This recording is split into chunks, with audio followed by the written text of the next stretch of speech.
Hi viewers, welcome to our channel. ప్రస్తుతం మనతో పాటు సీనియర్ జర్నలిస్ట్ దామో బాలస్ అన్నారు, వారితో మాట్లాడదాం. నమస్కారం సార్. నమస్తే సార్, బాచుపల్లి పిఎస్ పరిధిలో సిద్ధు అనే ఒక యువకుడిని కొంతమంది దుండగులు అతి దారుణంగా చంపేసి ఇన్స్టాలో రీల్స్ చేసి పోస్ట్ చేశారు సార్. ఇప్పుడు న్యూస్ తెగ వైరల్ అయిపోతుంది. అసలు ఏం జరిగింది ఈ ఇష్యూలో? అసలు ఇంత క్రూయల్గా, ఇంత క్రూరత్వంగా, రాక్షసత్వంగా ఎందుకు సార్ బిహేవ్ చేస్తున్నారు? ఇది మన మేడ్చల్ జిల్లా జీడిమెట్ల దగ్గర బాచుపల్లి ప్రగతి నగర్ బతుకమ్మ కాలనీలో ఈ సంఘటన జరిగింది. ఓకే. మొన్న అర్ధరాత్రి అరౌండ్ 2 తర్వాత ఒక 10 నుంచి 15 మంది కుర్రవాళ్ళు, అందరూ కూడా అరౌండ్ 20స్లో ఉన్నవాళ్ళు, 20-30 మధ్య ఉన్న ఏజ్ గ్రూపు. అక్కడ ఒక 21 year old Teja Sai alias deal అంటారు అతన్ని అతి దారుణంగా కత్తులతో పొడిచి చంపారు. సో మామూలుగా కత్తులతో పొడిచి చంపడం అనేది కామనే, కానీ ఇక్కడ ఏంటంటే పొడిచిన తర్వాత రక్తపు చేతులతో కత్తులు పట్టుకొని రక్తపు చేతులతో వాళ్ళు ఇన్స్టా రీల్స్ చేశారు. దాదాపు 2-3 రకాల రీల్స్ చేసి ఆ రీల్స్కి తర్వాత రక్త చరిత్ర పాటలు బ్యాక్గ్రౌండ్ పెట్టి దాంట్లో డైలాగులు కొన్ని పెట్టి ఇలాగా చేశారనమాట. అయితే ఎందుకు ఇంత క్రూయల్గా చేసి, ఈ మధ్యకాలంలో ఇలాంటిది జరగలేదు హైదరాబాద్లో. సో అని పోలీసులు ఆరా తీసినప్పుడు వాళ్ళకి తెలిసింది ఏంటంటే, ఈ అబ్బాయి ఎవరైతే చనిపోయాడో, ఈ తేజస్ సాయి అనే అబ్బాయి 2 నెలలు జైల్లో ఉండి మొన్నే రిలీజ్ అయ్యాడు. 2 నెలలు జైల్లో ఎందుకున్నాడంటే, లాస్ట్ ఇయర్లో 2023 మనం చెప్పుకున్నాం. యాక్చువల్గా తరుణ్ రాయ్ అనే ఒక అబ్బాయిని ఈ తేజస్ అనే అబ్బాయి చంపాడు. అప్పుడు ఆ స్టోరీ కూడా మనం చెప్పుకున్నాం. ఇది వచ్చి ఎస్ఆర్ నగర్ దాసారం బస్తీలో జరిగింది. అప్పుడు కూడా అబ్బాయిని కూడా ఇలాగే అర్ధరాత్రి బయటికి లాగి ఇతను చంపాడు. చిన్న గొడవ ఏదో అయితే దానికోసం అతను చంపేశాడు అన్నమాట. సో ఇప్పుడు ఆ హత్య కేసులో అతను జైల్లో ఉండి బయటకు వచ్చాడు. బయటకు వచ్చి ఇక్కడుంటే మనకేమన్నా ప్రమాదం అనుకొని దాసారం నుంచి ఆ అబ్బాయి ప్రగతి నగర్లో ఇల్లు తీసుకొని 3rd floorలో వాళ్ళ అమ్మతో కలిసి ఉంటున్నాడు. అయితే వాళ్ళ అమ్మ ఆ రోజు వేములవాడ వెళ్ళిపోయింది. సో ఒకడే ఉంటున్నాడు. ఇంకొక శివప్ప అని ఇంకొక అతనితో కలిసి మందు కొడుతున్నాడు. సో వీళ్ళు ముందుగా ప్లాన్ చేసుకున్నారు. ఆ శివప్ప ద్వారా అతన్ని కిందికి పిలిపించి అక్కడ పొడిచి చంపేశారు. సో ఇది ఒక రివెంజ్ హత్యగా మనం చెప్పుకోవచ్చు.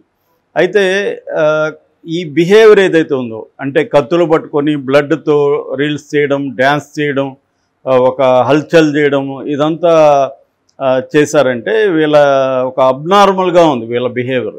సో వీళ్ళ బిహేవియర్ ఎందుకు ఇంత అబ్నార్మల్గా ఉందని మనం స్టడీ చేసినప్పుడు 3 రకాల మెంటల్ డిజార్డర్స్ వీళ్ళకి అప్లికబుల్ అని సైకాలజిస్టులు చెబుతున్నారు.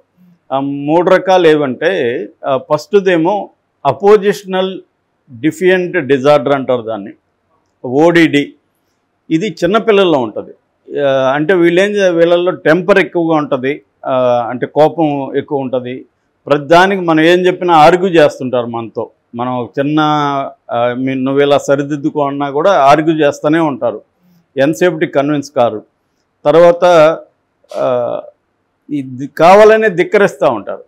వాళ్ళకి మంచి చెప్పినా చెడ్డ చెప్పినా ఏది చెప్పినా కూడా ఇది తినద్దన్నా ధిక్కరిస్తారు, తినమన్నా ధిక్కరిస్తారు. అలాగా ధిక్కరించే నేచర్ కూడా ఈ చిన్నపిల్లల్లో, ఈ డిజార్డర్ ఉన్న పిల్లల్లో ఉంటుందన్నమాట. అట్లాగే వీళ్ళు కావాలనే ఇతరులను ఇబ్బంది పెడతారు. ఇబ్బంది పెట్టి వాళ్ళని టార్చర్ చేసే స్థాయికి కూడా వెళ్తారు. అంటే మనకి ఇంక ఓపిక నశించిపోయే స్థాయికి వీళ్ళు తీసుకెళ్తారు అన్నమాట. అట్లాగే విండిక్టివ్ అంటారు. విండిక్టివ్ అంటే పగ తీర్చుకునే టైపు. ఒకసారి వాళ్ళకి ఏదైనా ఇది జరిగితే దాన్ని పగ తీర్చుకోవడానికి ఏమైనా చేస్తారు. సో ఇది చైల్డ్హుడ్లో ఉంటుంది. ఇది అడోలసెంట్లో పెరిగినాక వీళ్ళకి కాండక్ట్ డిసార్డర్ అంటారు దీన్ని. అంటే ప్రవర్తనకు సంబంధించిన ఇది. దీంట్లో కూడా ఈ కాండక్ట్ డిసార్డర్లో కూడా ఇదే ఇప్పుడు చెప్పిన లక్షణాలే ఇంకొంత హై డోసులోకి వెళ్తాయి. ఎందుకంటే ఇక్కడ వాళ్ళని ట్రీట్ చేయలేదు కాబట్టి, వాళ్ళని వదిలేశారు కాబట్టి ఇంకా హై డోసులోకి వెళ్తుంది. అక్కడ కూడా ఈ అడోలసెంట్లో వాళ్ళని ఎవరు కూడా సరిదిద్దే కార్యక్రమం చేయలేదు కాబట్టి పెద్దవాళ్ళైనాక ఏమవుతుందంటే anti social personality disorder ASPD అంటారు. యాంటీ సోషల్ పర్సనాలిటీ డిజార్డర్ ASPDగా వీళ్ళు కన్వర్ట్ అవుతారు. కరెక్ట్గా ఈ యాంటీ సోషల్ పర్సనాలిటీ డిజార్డర్ ఈ కుర్రాళ్ళల్లో ఉన్నట్టుగా మనకు అర్థమవుతుంది. అంటే దీంట్లో ఏంటంటే వీళ్ళు సోషల్ నార్మ్స్ ఏవైతే ఉంటాయో దాన్ని ఫాలో గారు ఈ డిజార్డర్ ఉన్నోళ్ళు. అట్లాగే వీళ్ళకి ఎంపతి అనేది ఉండదు. ఎంపతి అంటే మనందరిలో కూడా ఎంపతి ఉంటుంది. ఎంపతి అంటే అర్థం ఏంటంటే నీ ప్లేస్లో నేనుండి అయ్యో మనం ఐడెంటిఫై అవుతాం అనమాట. ఇప్పుడు నీకు ఏదైనా నొప్పి తగిలితే నేను నీ ప్లేస్లో ఉండి నాకు కూడా నొప్పి తగిలినట్టు ఫీల్ అవుతాం. సో దీన్ని అందువల్ల ఎవరినైనా మనం బాధ పెట్టాలన్నా ఎవరైనా ఏడుస్తున్నా కూడా మనకు ఫీల్ అవుతాం అనమాట. చాలామంది సినిమాలు చూసి ఎందుకు ఏడుస్తారని ఈ ఎంపథెటిక్ గుణం ఆ ప్లేస్లో మనం వెళ్ళిపోతాం అనమాట. వాళ్ళ ఆనందాన్ని వాళ్ళ దుఃఖాన్ని మనం ఓన్ చేసుకుంటాం. ఇటువంటి లక్షణం ఈ ఎంపథెటిక్ క్వాలిటీ అనేది వీళ్ళల్లో ఉండదు అసలు. అందుకని వీళ్ళు ఎవరినైనా బాధ పెట్టగలరు, చంపగలరు, ఏమైనా చేయగలరు. ఎందుకంటే దే డోంట్ ఫీల్ ఎనీథింగ్. ఆ రిమోర్స్ అంటారు కదా, రిమోర్స్ అంటే ఒక పశ్చాత్తాపం కానీ ఒక తప్పు చేస్తున్న ఫీలింగ్ కానీ వీళ్ళల్లో ఉండదు. అట్లాగే వీళ్ళు ఇంపల్సివ్నెస్ అంటారు. ఇంపల్సివ్ అంటే థింక్ చేయరు. ఇప్పుడు మనకి ఏదైనా చిన్న గొడవ అయింది ట్రాఫిక్లో, మనం ఆ గొడవలో మామూలుగా అయితే స్పాంటేనియస్ స్పందిస్తాం కానీ మళ్ళీ ఇమీడియట్గా ఆలోచిస్తాం. ఎందుకంటే తను కొడితే మళ్ళీ కేసు అవుతుందేమో, పోలీస్ స్టేషన్కి వెళ్ళాలి, జైలుకి వెళ్ళాలి, ఇవన్నీ మనం ఆలోచించి ఆ గొడవ నుంచి దూరం అవుతాం. కానీ వీళ్ళు ఇంపల్సివ్, ఏమనిపిస్తే అది చేసేస్తారు. దాని కాన్సిక్వెన్సెస్ వీళ్ళు ఆలోచించరు అనమాట. ఈ గుణం వీళ్ళల్లో ఎక్కువ ఉంటుంది. అందుకని ఇట్లాంటి వాళ్ళు ఎక్కువగా రౌడీలుగాను, కిల్లర్స్ గాను, కిరాయి హంతకులుగా ఉండే స్వభావం వీళ్ళల్లో ఉంటుంది అనమాట. అట్లాగే మ్యానిపులేటివ్ బిహేవియర్ ఉంటుంది వీళ్ళకి. అంటే వీళ్ళు తమకు కావాల్సిన విధంగా ఇతరులని మ్యానిపులేట్ చేయగలరు. డిసిట్ఫుల్ అంటారు, అంటే నమ్మించగలరు, ఏమార్చగలరు అనమాట. చాలా తెలివిగా ఉంటారు ఇలాంటి వాళ్ళు. తర్వాత అగ్రెసివ్గా ఉంటారు, చాలా అగ్రెసివ్గా ఉంటారు. అంటే ఇలాంటి వాళ్ళతో మనం ఎక్కడైనా గొడవ పెట్టుకున్నా కూడా మనం ఊహించం వాడి అగ్రెసివ్నెస్. మామూలుగా చిన్న గొడవ అనుకుంటాం కానీ వాడు మనం చంపే స్థాయికి కూడా వెళ్ళిపోవచ్చు అనమాట, అంత అగ్రెసివ్గా ఉంటారు. సో కరెక్ట్గా వీళ్ళల్లో ఈ బిహేవియర్ ఉంది. రెండోది వీళ్ళందరూ కూడా ఎవరంటే ఫాల్స్ సీలింగ్లో కూలీ పనులు చేసేవాళ్ళు కుర్రాళ్ళు. సో వీళ్ళకి ఈ మధ్య దాంట్లో మంచి డబ్బులు వస్తుంది. సో ఆ పనులు బాగా పెరిగాయి, ఫాల్ సీలింగ్ పనులు, డబ్బులు బాగా వస్తున్నాయి. ఈ డబ్బులు వీళ్ళని ఇళ్ళల్లో ఇవ్వరు. సో వీళ్ళు తాగడం, గాంజా, ఈ బిహేవియర్ కూడా వీళ్ళకి, డ్రగ్ అడిక్షన్ బిహేవియర్ కూడా వీళ్ళకి ఉందన్నమాట. సో ఇలాంటి వాళ్ళు కొంత ఇప్పుడు టెక్నాలజీ పెరిగింది కాబట్టి వీళ్ళందరూ కూడా ఎవరు కూడా గట్టిగా చదువుకున్న వాళ్ళు కాదు, కానీ మినిమం స్కూలింగ్ అయితే అందరికి కూడా ఉంది. అందువల్ల వీళ్ళకి యూట్యూబ్ ఆపరేట్ చేయడం కానీ, ఇన్స్టాల్ ఆపరేట్ చేయడం, ఈ నాలెడ్జ్ అయితే ఉంది. సో దీంట్లో రెండోది ఏంటంటే వీళ్ళందరూ కూడా గతంలో చనిపోయిన తరుణ్ రాయ్ ఫ్రెండ్స్ అనమాట. అందుకని తరుణ్ 47 అనే ఒక ఐడి కూడా వాళ్ళు పెట్టుకున్నారు. తరుణ్ రాయ్ 47 టీమ్ అని ఒక ఐడి పెట్టుకున్నారు. ఇంకొకటి సిద్ధు డిఓపి అని ఇంకొక ఐడి ఉంది. ఈ రెండు ఐడీల్లో ఈ వీడియోస్ వచ్చాయన్నమాట. దాన్ని పోలీసులు ఇప్పుడు అకౌంట్లంతా కూడా డిలీట్ చేయించారనమాట వాళ్ళతో మాట్లాడి.